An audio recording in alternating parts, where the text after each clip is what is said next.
자, 우리 같이 하나님 말씀 한번 보겠습니다. 요한일서 3장 14절 그리고 23절, 24절 같이 한 목소리로 읽도록 하겠습니다. 다 함께 읽겠습니다. 우리는 형제를 사랑함으로 사망에서 옮겨 생명으로 들어간 줄을 알거니와 사랑하지 아니하는 자는 사망에 머물러 있느니라. 그의 계명은 이것이니 곧 그 아들 예수 그리스도의 이름을 믿고 그가 우리에게 주신 계명대로 서로 사랑할 것이니라. 그의 계명을 지키는 자는 주 안에 거하고 주는 그의 안에 거하시나니 우리에게 주신 성령으로 말미암아 그가 우리 안에 거하시는 줄을 우리가 아느니라. 아멘. 자, 이제 우리 코비드 5번째 또 6번째 이렇게 말씀이 계속 이어져 가고 있습니다. 오늘은 이런 때에 우리는 영생과 서로 사랑이라고 하는 주제 속에서 어떻게 공동체를 이루어야 하는지 오늘 말씀을 통해 살펴보도록 하겠습니다. 자, 사랑하는 성도 여러분, 영생은 어떻게 우리가 누리게 되나요? 영생을 어떻게 하면 얻을 수 있나요? 어쩌면 어릴 때부터 교회를 다니신 분이라면 이걸 모르는 분은 아마 없을 겁니다. 제일 많이 외우고 듣는 요한복음 3장 15절 16절, 이는 그를 믿는 자마다 영생을 얻게 하려 하심이라. 하나님이 세상을 이처럼 사랑하사 독생자를 주셨으니 이는 그를 믿는 자마다 멸망하지 않고 영생을 얻게 하려 하심이라. 자, 여러분, 당연히 예수님을 알고 예수님을 믿는 것이 사망에서 생명으로 옮기는 길이고 영원한 생명의 길입니다. 그런데 요한 1서 3장 14절과 15절 말씀을 보면 조금 다른 각도에서 설명을 하고 있습니다. 같이 읽어볼까요? 우리는 형제를 사랑함으로 사망에서 옮겨 생명으로 들어간 줄을 알거니와 사랑하지 아니하는 자는 사망에 머물러 있느니라. 그 형제를 미워하는 자마다 살인하는 자니 살인하는 자마다 영생이 그 속에 거하지 아니하는 것을 너희가 아는 바라. 예수님을 믿는 것 외에 오늘 요한 1서 3장 14절과 15절은 서로 사랑하는 것이 사망에서 생명으로 옮기고 영원한 생명의 길로 우리를 인도하는 것이다 라고 말하고 있습니다. 자, 성경에서 영생이라는 말은 요한이 가장 많이 했습니다. 요한복음에만 이 영생이라는 단어를 검색해 보면 20번 이상 나오는 것을 발견할 수가 있습니다. 오히려 이것은 개인적인 신앙 고백적 측면에서 그래서 내가 개인적으로 예수님을 구주로 영접하는 것에 대해서 그분을 아는 것에 대해서 말하고 있습니다. 그런데 요한이 서신서를 기록하면서 서로 사랑하라는 것을 예수 그리스도를 믿는 것만큼이나 강조하고 있는 것을 보게 됩니다. 그래서 영원한 생명을 얻는 길은 그리스도를 믿는 것이다 하는 것을 요한복음에서 강조했다면 요한 1서에서는 서로 사랑하는 것이 영원한 생명을 갖게 되는 길이라고, 사망에서 생명으로 우리를 옮기는 길이라고 말하고 있습니다. 그래서 개인적으로 예수님을 믿는 이 수직적인 관계만이 아니라 서로 사랑하는 이 수평적 공동체적 관계, 그 사랑과 신뢰가 영생임을 강조하고 있습니다. 하나님을 사랑하고 예수 그리스도를 믿는 것도 영생이지만 수평적으로 형제를 신뢰하고 사랑하는 것이 영생이다라고 말하고 있다는 것이죠. 하나님을 사랑하는 것과 형제를 사랑하는 것을 분리시키지 않고 사망에서 생명으로 옮기는 것으로 설명하고 있습니다. 영생은 개인주의적인 종교적 결단에만 달려있는 것이 아니라 바로 공동체적인 사랑에 달려있다라는 걸 요한은 복음서에서 요한 1서에서 설명하고 있습니다. 많은 교회와 또 그리스도인들은 영생은 지극히 개인적으로 내가 예수님을 선택하고 믿고 그분을 사랑하는 것과 관련되어져서 결정된다라고만 생각을 하고 있습니다. 물론 그것이 주된 이유죠. 그러나 요한복음 3장 15절과 요한 1서 3장 15절은 항상 번갈아 교차적으로 읽어야 합니다. 그래서 저는 이런 타이틀을 잡아봅니다. 요한복음 3장 15절과 요한 1서 3장 15절은 무슨 관계가 있는가라는 것이죠. 우리를 사망에서 생명으로 옮기며 영생은 우리가 주님을 사랑하고 형제를 사랑할 때 우리 안에 거하게 되어지는 은혜라는 것이지요. 그래서 요한1서 3장 23절은 요한복음 3장 15절과 요한1서 3장 15절을 통합시켜 놓은 메시지인 것을 보게 됩니다. 오늘 우리가 읽었던 본문 요한1서 3장 23절을 같이 한번 읽어볼까요? 그의 계명은 이것이니, 새 계명이라는 뜻이죠. 그의 계명은 이것이니 곧 그 아들 예수 그리스도의 이름을 믿고 그가 우리에게 주신 계명대로 서로 사랑할 것이니라. 자, 이것은 요한복음에서 예수님께서 하신 말씀이죠. 내가 너희에게 새 계명을 주노니 서로 사랑하라 했던 것이죠. 자, 예수님은 우리에게 새 계명을 주셨습니다. 하나님을 사랑하라 하는 것을 강조하지 않고 서로 사랑하라를 새 계명으로 주셨다는 독특함을 보게 됩니다. 예수님의 이름을 믿는 것과 내 형제를 서로 사랑하는 일, 이 두 가지가 누가 더 높으냐 낮으냐를 따지지 않고 우열을 가리지 않고 동급으로 지금 요한1서 3장 23절은 이 두 가지가 다 같은 새 계명으로 우리에게 주어지고 있다는 것이죠. 믿는 것과 사랑하는 것이, 예수님을 믿는 것과 형제를 서로 사랑하는 것이 분리되지 않는 하나의 계명인 것이죠. 사랑하는 성도 여러분, 그래서 부탁드리고 싶습니다. 개인적인 구원관, 개인주의적인 영생관을 우리는 벗어나야 합니다. 나 혼자 예수님 잘 믿으면 영생한다라고 하는 도식만 가지고 있어서는 안 됩니다. 구원과 영생은 종교성에서만 기초하고 있는 것이 아니라 바로 공동체성에 기초하고 있다는 거지요. 하나님만 사랑한다고 해서 영생만 나라고 있는 것이 아니라 형제와 자매를 서로 사랑하는 것이 바로 사망에서 생명으로 옮기는 길이라고 보여주고 있습니다.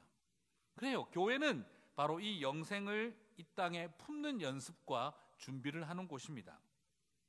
믿기도 하고 꼴도 보기 싫기도 하고 이해도 안 가고 마음 상해지고 무관심해져 가는 그런 어떤 자리에서 한 번 더 소망하고 사랑하고 손 내밀고 품어주고 그리고 중보하며 서로 사랑하는 법을 배워가는 곳이, 그것이 바로 교회라는 것이지요.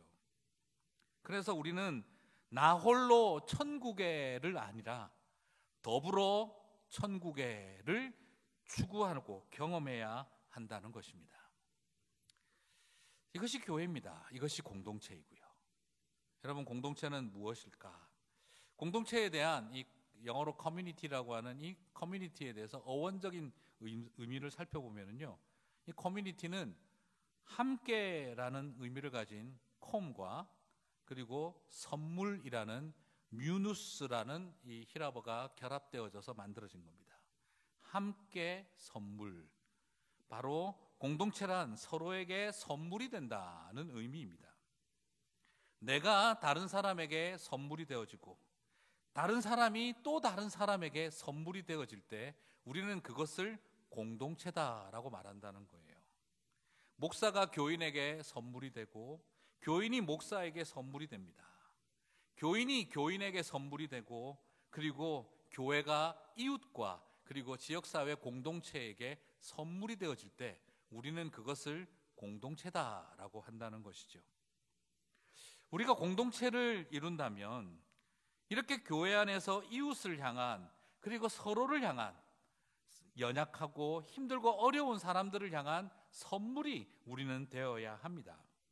오늘 우리는 그래서 질문해 봐야 합니다. 나는 그분에게 선물이 되었을까? 사역하고 일하느라 서로를 너무 도구로 인식했던 것은 아닐까? 그래서 우리의 사역과 스타일과 문화적인 차이와 서로에 대한 호감도의 차이 때문에 부딪히고 평가하고 그리고 지적하고 있었던 것만은 아닐까? 우리는 과연 서로에게 선물이었을까?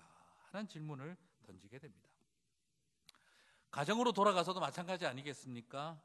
나는 사랑하는 그대에게 선물이 되었을까? 바쁘게 살다 보니 미안해서 선물은 주고 돈은 주었는데 과연 나라고 하는 존재가 사랑하는 가족들에게, 배우자에게, 자녀들에게 선물이 되었을까? 참 어려운 질문이지만 우리는 질문을 던져야 합니다. 최소한 우리가 가정을 공동체라고 부르려고 한다면 남편은 아내에게, 아내는 남편에게, 그리고 아빠는 자녀들에게, 자녀들은 아빠에게, 엄마는 아이들에게, 아이들은 엄마에게 서로에게 선물이었을까? 이것은 선물을 준다는 것은 일부를 준다는 것이 아닙니다. 바로 전 인격과 총체적 삶을 선물로 주어지게 된다는 것이죠.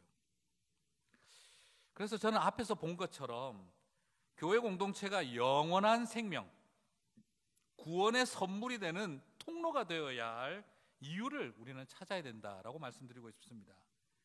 교회가 사람과 사람을 통해 바로 성삼위 하나님을 만나는 곳이 되어진다면 교회는 특별한 곳이 됩니다. 우리는 서로에게 선물만 되어지는 것을 넘어서 또 다른 단계까지 나아갈 수 있습니다. 그게 바로 뭐냐면 우리를 통해 하나님이 계시되어지고 하나님이 선물로 전달되어지고 우리를 통해 구원이 선물로 전달되어지고 영원한 생명이 선물로 전달되어지게 하는 그런 존재들이라는 거예요. 형제와 자매가 없으면, 믿음의 형제와 자매가 없으면 영생이 선물되지 않습니다. 믿음의 형제와 자매가 없으면 성삼위 하나님이 가시적으로 드러나지가 않습니다. 그래서 C.S. 루이스는 이런 표현을 씁니다. 성부는 우리 앞에 계시고 성자는 우리 옆에 계시며 성령은 우리 안 혹은 뒤에 계신다라고 표현을 했어요. 저는 이 C.S. 루이스의 이 표현이 너무너무 좋습니다. 성부는 내 앞에 계시고 성자는 내 옆에 계시고 성령은 내 안에 내 뒤에 계신다라는 거죠. 송영원 목사님은 재난과 교회라고 하는 책에서 이 C.S. 루이스의 인사이트를 통해서 교회가 무엇인지를 설명을 합니다. 교회는 삼위일체 하나님의 지상적 반영입니다. 리플렉션이라는 거예요.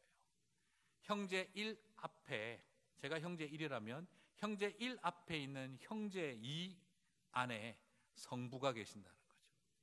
C.S. 루이스의 표현대로 우리의 앞에 성부께서 계시고, 그러면 내 앞에 있는 형제에게는 그 안에 성부가 계신 것이죠. 그러면 그 안에 계신 성령님과 성부가 한 하나님이라는 거죠. 그리고 형제 1 뒤에 있는 형제 1 옆에 있는 형제 3에게는 성자께서 현존하고 계시고, 형제 1 뒤에 있는 형제 4 안에는 성령님이 현존하고 계시기 때문입니다. 우리 앞에, 옆에, 안과 뒤에서 자기를 내어주시는 성삼위 하나님으로 인해 우리는 서로에게 신적 거울이 되어집니다.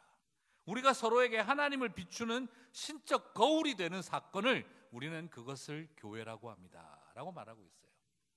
참 놀랍죠. 내 앞에 성부께서 계시니 내 앞에 있는 형제 안에 성령님이 계시듯, 내 안에 성령님이 계신 것처럼 내 앞에 있는 형제 이 앞에 내가 있으니 내 안에는 성부께서 계신 것이고, 그러므로 성부 하나님과 성령 하나님이 한 하나님이시고, 아이고 뭔 소리 하는지 하나도 모르겠다 생각하시면 지금 앞에 서로 서가지고 한번 해보세요. 이것이 삼위일체가 우리 안에서 서로를 향해 신적 거울로 미러링하고 있다라는 겁니다. 그래서 교회는 하나님을 보여주고 성삼위 하나님이 서로를 향해 미러링 해주게 하는 그런 통로가, 그게 바로 교회라는 겁니다.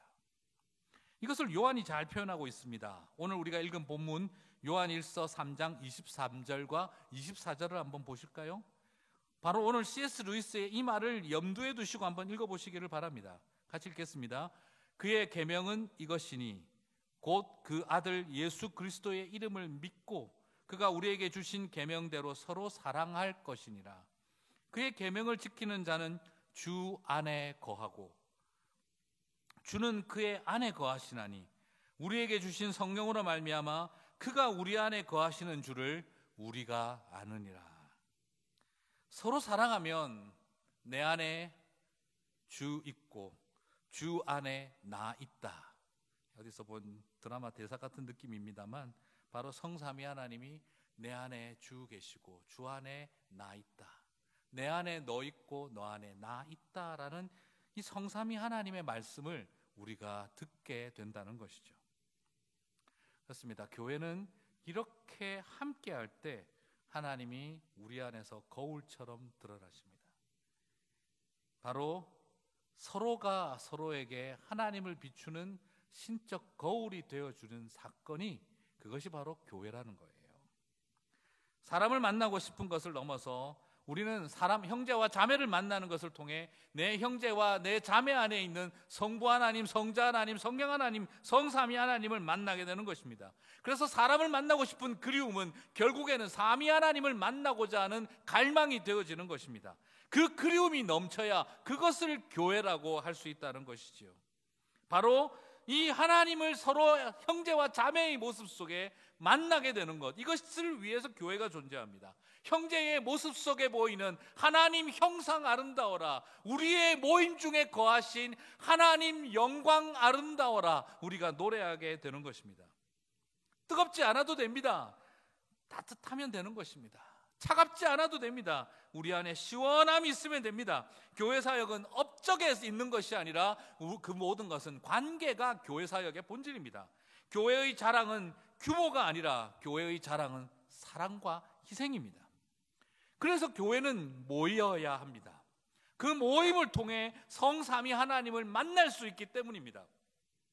교회를 그리워하지 않으면 성삼위 하나님에 대한 그리움을 잃어갑니다. 모이지 않으면 하나님에 대한 그리움이 약해져 갑니다. 온라인 예배를 통해 성령께서 각 가정마다 임하고 계신다고, 성삼위 하나님이 함께하고 계신다고 믿습니다. 하지만 우리가 함께 모이지 못하면 하나님에 대한 그 그리움들을 잃어가기 쉬운 게 우리의 연약한 모습입니다.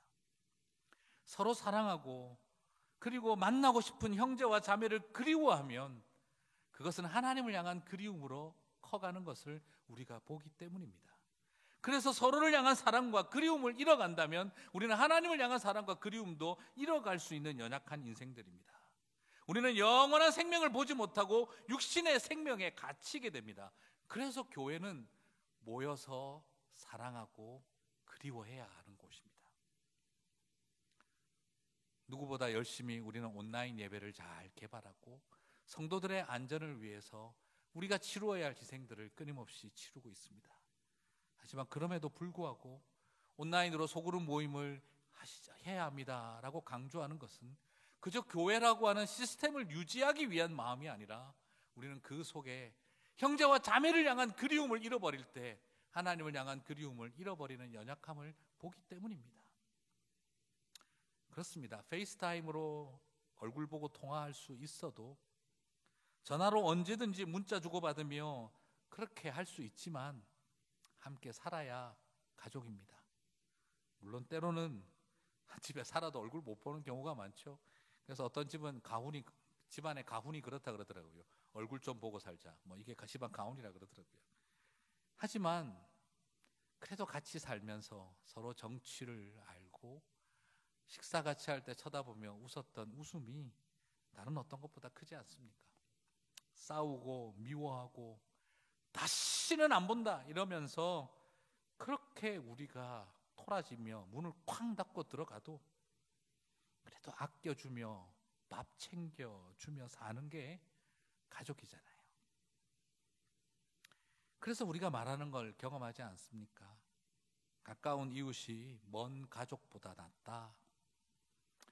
그것은 바로 어쩌면 우리가 함께 부대끼며 살아가는 것이 그저 혈연적으로 우리가 가족이다 하는 것보다 때로는 우리에게 더 와닿을 때가 있다는 것이죠. 더구나 신앙 공동체는 성삼위 하나님을 미러링하며 우리 안에 하나님을 보여주는 관계이기 때문입니다. 예수원의 설립자이신 대천덕 신부님은 교회의 한자를 가르치는 모임으로서 한자가 아니라 사귈 교자를 사용하여 사귀는 모임으로 교회라고 해야 한다라고 말씀하셨습니다. 교회는 가르치는 모임이기도 하지만 더 근본적으로는 사귀는 모임이기 때문입니다. 그러므로 우리는 하나님과 개인적으로 내가 그분을 잘 알고 그분을 잘 믿으면 된다, 그러면 나에게는 영생이 있다라고 생각한다면 우리는 요한복음 3장 15절만 아는 것입니다. 똑같은 사도 요한은 요한복음 3장 15절만이 아니라 요한 1서 3장 15절을 말씀해 주셨습니다. 서로 사랑하는 일이 우리를 사망에서 생명으로 옮긴다는 것이죠. 한 개인의 인생의 의미는 업적이 아니라 관계의 가치가 있습니다. 인생의 과제는 얼마나 많이 이루고 얼마나 많이 성취했느냐가 아니라 얼마나 사랑했느냐에 달려 있습니다. 나중에 우리가 하나님 앞에 섰을 때 네가 얼마나 많은 일을 했느냐를 물어보시기보다 너는 얼마나 사랑했느냐 물어보시지 않겠습니까? 불행하게도 많은 사람이 업적을 쌓기 위해 소중한 관계를 희생하고 살아가고 있습니다. 그것 때문에 소풍 같아야 할 우리의 인생이 살벌한 전쟁터로 바뀌는 것을 보게 되어집니다. 어쩌면 이 점에서도 교회는 세상을 깨우는 일에 실패했습니다. 교회도 업적을 향한 경쟁에 동참했기 때문입니다. 요즘은 그런 고민이 생깁니다. 우리 교회의 생태계가 기업의 생태계와 다르지 않았던 건 아닐까? 관계를 맺어가고 사랑하기에 집중하도록 사람들을 일깨워했던 교회마저 우리들의 업적의 바벨탑을 쌓아가고 있는 누를 범했던 건 아닐까 하는 것이죠. 그로 인해 건물의 크기와 집회 인원수 그리고 재정 규모를 자랑하는 어리석음을 우리가 범했습니다. 교회는 건물이 아니라 사람이라는 것, 사역은 업적이 아니라 관계라는 것, 자랑은 우리의 규모가 아니라 우리가 드린 희생이라는 것, 우리는 그것을 잊어버렸습니다. 기독교는 릴리전이 아니라 릴레이션십입니다. 이제 이 점에서 우리는 다시 한번 교회의 본질을 잃어버리지 않는 싸움을 시작해야 합니다. 온라인 예배를 드리면서 동시에 우리는 어떻게 하면 서로를 그리워하며 온라인에서든 오프라인에서든 온라인에서 우리는 함께 믿음의 형제와 자매가 공동체를 이루고 서로를 그리워하며 성삼위 하나님을 그리워하는 연습을 할 수 있을지를 고민해야 합니다. 그래서 누구보다 여러분과 함께 교회에서 만나고 싶습니다. 어쩌면 요한계시록 3장 20절을 보면 그렇게 말씀합니다. 볼지어다 내가 문 밖에 서서 두드리노니 누구든지 내 음성을 듣고 문을 열면 내가 그에게로 들어가 그와 더불어 먹고 그는 나와 더불어 먹으리라. 뜨겁지도 차갑지도 않은 라오디게아 교회, 칭찬할 게 하나도 없었던 라오디게아 교회, 금융의 중심지로 큰 부를 누리고 있었으나 굶주린 자들이라고 말씀은 단언했습니다. 안약을 자랑하며 최고의 안과 병원이 있는 것을 자랑하던 라오디게아를 향해서 눈먼 것을 알지 못하느냐라고 도전하셨습니다. 양털 산업의 중심에서 최고의 정말 그 피복을 가지고 가죽을 가지고 털을 가지고 있던 그 사람들에게 너희가 벗은 것을 알지 못하느냐라고 말씀하셨습니다. 그런 교회를 향해 주님은 예배 똑바로 드려라 라고 도전하지 않았습니다. 새로운 개혁 조치를 일으켜라라고 말하지도 않았습니다. 오히려 주님께서는 뭘 요구하십니까? 그와 더불어 먹고 그는 나로 더불어 먹으리라. 식탁의 교제를 하는 것을 이 라오디게아 교회가 회복되는 이야기로 설명을 하고 있습니다. 왜 그러셨을까요? 칭찬할 것 하나도 없는 그 교회에게 너희는 도덕성을 회복하라, 너희는 영성을 회복하라, 너희는 은사를 체험하라, 너희는 성령 체험을 더 뜨겁게 해라, 이런 이야기를 하시지 않고 오히려 그 라오디게아 교회를 향해서 부탁하고 계신 게 뭐죠? 제발 문 좀 열어라, 그리고 나랑 같이 밥 좀 먹자 하셨습니다. 예수님의 개혁은요, 밥상 공동체의 회복이었습니다. 촛대를 옮겨야 할까 말아야 할까, 슬피 울며 이를 갈도록 게으르고 악한 종으로 쫓겨나야 할까 말까 할 그 결정적 순간에 서 있는 교회에서 주님은 너랑 나랑 같이 밥 먹자 이야기를 하신 거예요. 저도 저희 교회에 와서 밥 먹는 걸 굉장히 중요하게 생각했는데 그 바람에 이제 밥을 너무 많이 먹어서 문제가 되기도 했습니다만, 함께 식사하지 않으면 우리가 정말 같은 믿음의 형제 자매, 우리가 그 길을 갈 수 있을까 하는 생각도 해봅니다. 저는 이 모습을 보면서 마치 뭐라고 할까요? 꼴도 보기 싫을 것 같은 자식에게 밥 꾹꾹 눌러주면서 먹고 가 이놈아 하시던 그런 어머니 마음 같은 게 아닐까 싶습니다. 집 나간 자식이 정신 못 차리고 있을 때 전화하다가 말씀하시는 거지요. 밥 차려놨다. 와서 먹고 나가도 다시 나가라. 그렇게 말씀하시는 어머니의 마음 같습니다. 더 무슨 말이 필요하겠습니까? 밥 한 사발 뜨며 뜨끈한 국물 후루룩 하고 넘길 때 눈물 한 사발에 죄송함 한 사발 말아서 삼키게 되는 게 우리의 삶 아니었던가요? 그래서 어머니에게 등짝 한번 다시 짝소리 나도록 맞고 그래서 들어오게 되어지던 그 발걸음이 어쩌면 그렇게 받아주고 다시 그런 자식에게 밥도 주는 그런 집 같은 곳이 교회여야 하지 않겠나 하는 생각을 하게 됩니다. 여러분, leave라고 하는 영어 맡긴다 하는 leave, 그리고 love 사랑한다 하는 영어 단어, 그다음 우리가 알고 있는 live 산다 살다 하는 이 세 단어의 어원은 believe라고 합니다. 영어의 뿌리 이 believe에서 live, love, live 이 세 동사가 나왔다라고 합니다.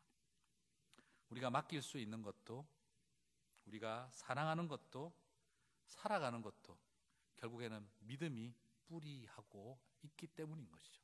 그 믿음의 뿌리에서 우리는 서로 맡기고 사랑하고 살아내게 된다는 거죠. 저는 여기서 요한복음 3장 15절과 요한 1서 3장 15절이 연결된다고 생각을 해봅니다. 그리스도를 믿는 것과 형제를 사랑하는 일은 바로 한 뿌리에서 나온 삶이라는 거죠. 바울 서신에서 바울이 제일 많이 사용한 표현 중에 하나가 서로라고 하는 표현입니다. 서로. 바울은 모든 일을 서로 행하라라고 바울 서신 곳곳에 남겨뒀습니다. 그래서 사도 바울의 바울 서신을 보면 제일 많이 나오는 표현 중에 하나가 서로라는 표현입니다. 서로 지체가 되었느니라. 서로 지어져 가느니라. 서로 보살펴야 하느니라. 서로 사랑해야 하느니라. 서로 사랑으로 용납하라. 서로 짐을 짊어 지어야 하느니라. 서로 친절을 베풀어야 하느니라. 서로 긍휼을 베풀어야 하느니라. 서로 용서해야 하며 서로 복종해야 하고 서로 자신보다 남을 낮게 여기고 서로 조화를 이루어야 하느니라. 바울은 끊임없이 서로 이야기를 했습니다.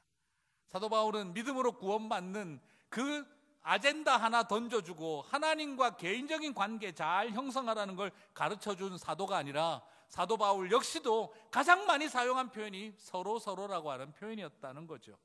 바울은 계속해서 도전합니다.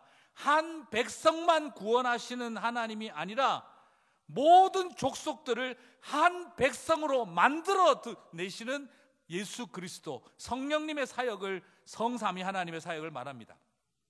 한 사람만 구원하시는 것을 말하고 있는 것이 아니라 우리를 그리스도 안에서 하나 되게 하시는 것을 강조하고 있습니다. 꼭 기억하십시오. 한 백성만 구원하는 분이 아닙니다.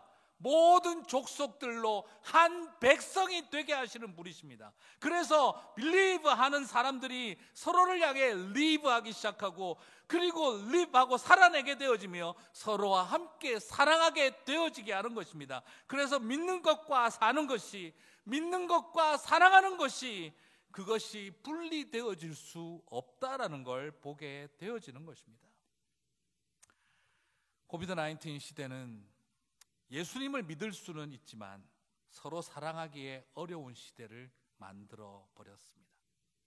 지금 오늘 우리는 누가 옆에 다가오면 조심스럽습니다.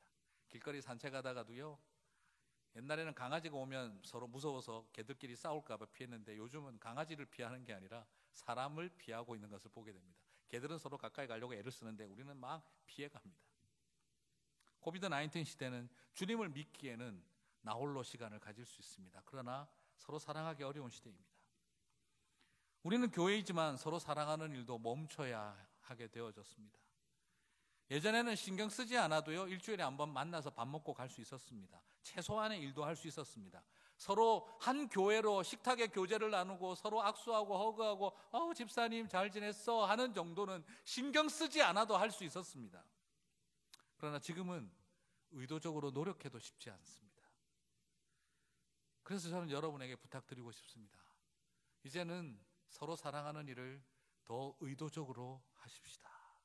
그래서 줌과 같은 그런 매개물들을 사용법을 배우시기를 바랍니다. 그리고 서로 만나서 교제할 수 있는 방법을 찾고 그걸 위해서 서로 의도적으로 불편한 노력들을 해나갔으면 좋겠습니다. 이를 위해서 교회는 소그룹 모임하기에 가장 안전한 장소로 거듭나기 위해 노력 중입니다.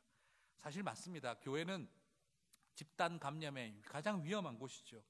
그래서 저희는 어떻게 할 수 있다면 이제는 이 교회가 모이기에 가장 안전한 공간이 될 수 있도록 소그룹을 위해서 노력을 하고 있습니다. 페리오에 지붕을 올리고 1.5m 이상 거리를 유지하며 모임을 할 수 있도록 소그룹 공간을 만들고 있습니다. 그리고 잔디밭에서 아웃도어 예배를 드릴 수 있도록 환경을 재정리할 예정입니다. 그래서 우리 성도님들이 정말 안심하게 와서 소규모로 함께 서로를 바라보고 그리워하고 더 애틋하게 기도해 줄 수 있는 그런 공동체가 되어지도록 준비하고 있습니다. 매주 주일 예배 녹화할 때 앞으로 이런 준비가 다 되면 목장 단위로 최대한 4커플 정도 오시게 할 예정입니다. 그래서 페리오에서 한 커플만을 위해 한 목사님들이 같이 함께해서 성찬식을 하며 가정의 치유와 회복을 위해 주의 성찬을 나누고 정말 하나님의 깊은 특별한 하늘 식탁을 우리가 잠깐이라도 열었으면 좋겠습니다. 도저히 안 된다면 한 달에 한 번이라도 우리는 그렇게 안전한 아웃도어 예배를 드릴 수 있도록 준비하고 싶습니다.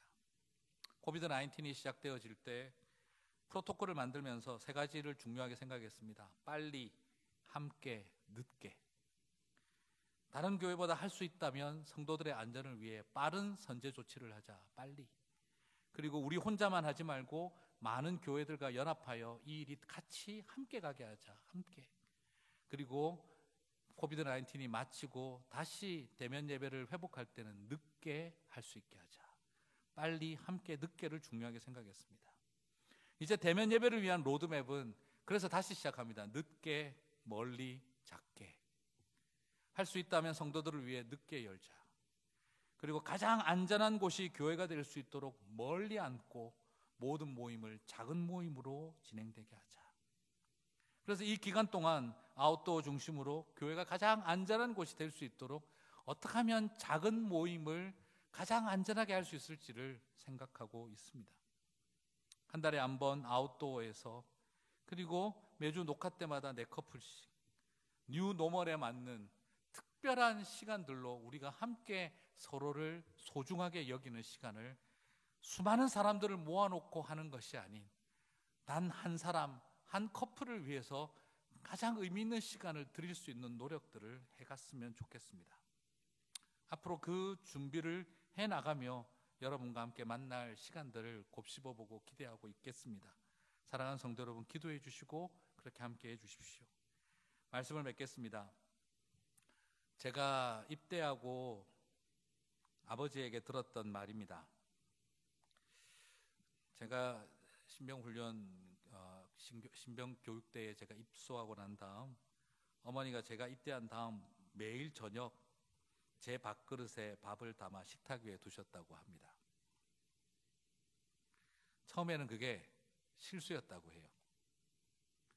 습관에 따라 그냥 두었는데 그냥 어머니 습관대로 그냥 만드셔가지고 제 밥그릇을 놔두셨다고 하더라고요.